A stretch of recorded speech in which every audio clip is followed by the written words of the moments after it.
Chers amis, shalom uvracha. Alors aujourd'hui, nous avons une question, de cette fois-ci anonyme, concernant la chute spirituelle après la bar mitzvah. Comment expliquez-vous qu'assez souvent, après la bar mitzvah, nos enfants tombent spirituellement? Comment y remédier? Alors, si on veut rentrer un petit peu dans le sujet, il faut savoir une chose. C'est que, d'abord, il faut rassurer tous les parents que c'est une chose qui est tout à fait normale. Un enfant, il faut savoir que l'évolution d'un enfant, au début, il est dans un monde imaginaire. Il est dans un monde de construction. Vous savez qu'il y a marqué que les Chachamim disent que à Adam, l'homme, il est comme l'arbre des champs. Ça veut dire quoi? Parce que l'image, il est l'image de l'arbre des champs. Ça veut dire quoi? Ça veut dire qu'un enfant, quand il grandit, d'accord, il est comme une petite plante. La petite plante, elle est très très fragile au départ. Donc il y a beaucoup de soins à faire pour qu'elle grandisse, qu'elle devienne un petit peu dure. Maintenant, à un moment donné, quand elle commence un petit peu à évoluer, alors on va légèrement laisser un peu de place et on va mettre un petit bâton pour l'attacher pour qu'elle grandisse droit. Donc ça veut dire quoi? Ça veut dire qu'un enfant a besoin de façon très très générale et aussi de façon retsini, c'est-à-dire important, de donner, vous savez, ce qu'on appelle des limites, c'est-à-dire des méthodes, des limites, pour qu'il puisse grandir dans le beauté, de la même façon qu'on a pris une plante et on l'a entourée avec une petite ficelle, avec un morceau de bois, pour qu'il grandisse très droit. Mais maintenant, il faut savoir que dans la Torah, vous savez, il y a ce qu'on appelle le chinour. Chinour en hébreu, on dit chinour, mais ça vient du mot chinouk. Chinouk, c'est étrangler. Mais ça veut dire que quand vous savez que vous prenez par exemple un petit oiseau, si vous l'attrapez par le cou, vous serrez trop fort, vous allez l'étrangler. Donc il faut savoir comment l'attraper, qu'il soit pas très fort et pas trop, parce que si on le laisse, il peut tomber, il va s'envoler. Donc il faut savoir comment l'attraper. Un enfant, c'est exactement la même chose. C'est-à-dire les Chachamim nous disent que le mot chinour, en vérité, vient du mot chinouk.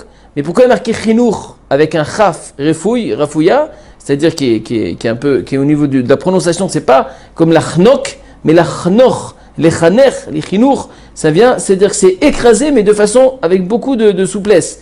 Pas trop écrasé. C'est-à-dire qu'en vérité, il faut mettre des limites à l'enfant, mais lui laisser aussi de l'espace. Et je vous donne un exemple qui est très important, à savoir combien c'est important de donner des limites. C'est, imaginez maintenant, on est dans cette pièce-là, d'accord, et on se trouve au 50e étage. Imaginez 50e étage. Et maintenant, j'enlève tous les murs qui sont autour de moi. Tous les murs, je les enlève. Alors, qu'est-ce qui va se passer? Eh ben, je vous demande maintenant, essayez de courir dans la pièce. Mais c'est impossible de courir, on peut tomber. Donc, on va pas courir. Mais dès que je mets maintenant des limites, alors là, je me sens à libre. Je peux courir, je peux faire ce que je veux. Ça veut dire qu'il va falloir maintenant, dans cette période de 13 ans jusqu'à 18 ans, qui ressemble un petit peu à la Première Guerre mondiale, qui est 14-18, mais, et donc, dans cette période-là, l'enfant, en vérité, il sort du monde imaginaire et il rentre dans un monde adulte. Ça veut dire qu'il commence à s'affirmer. Et pour s'affirmer, il a besoin de recul.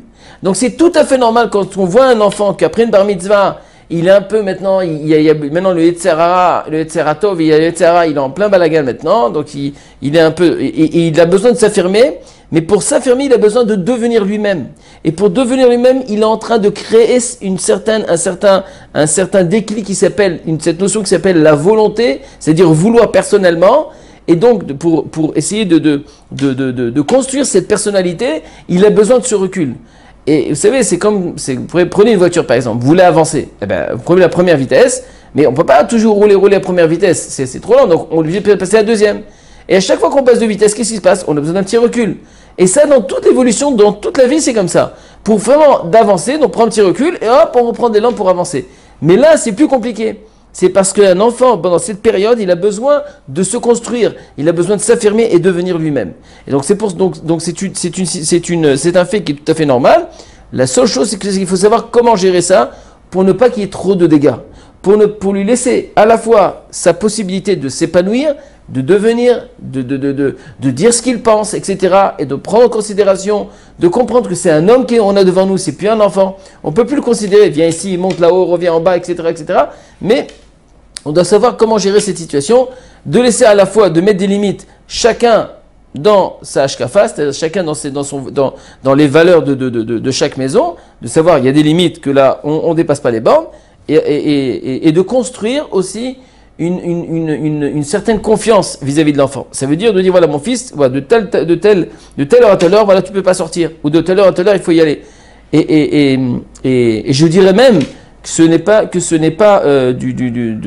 c'est-à-dire en trop de lui parler vraiment de la vie de tous les jours. Ça veut dire que si nous parlons, par exemple, vous savez que si on parle maintenant, ça dépend.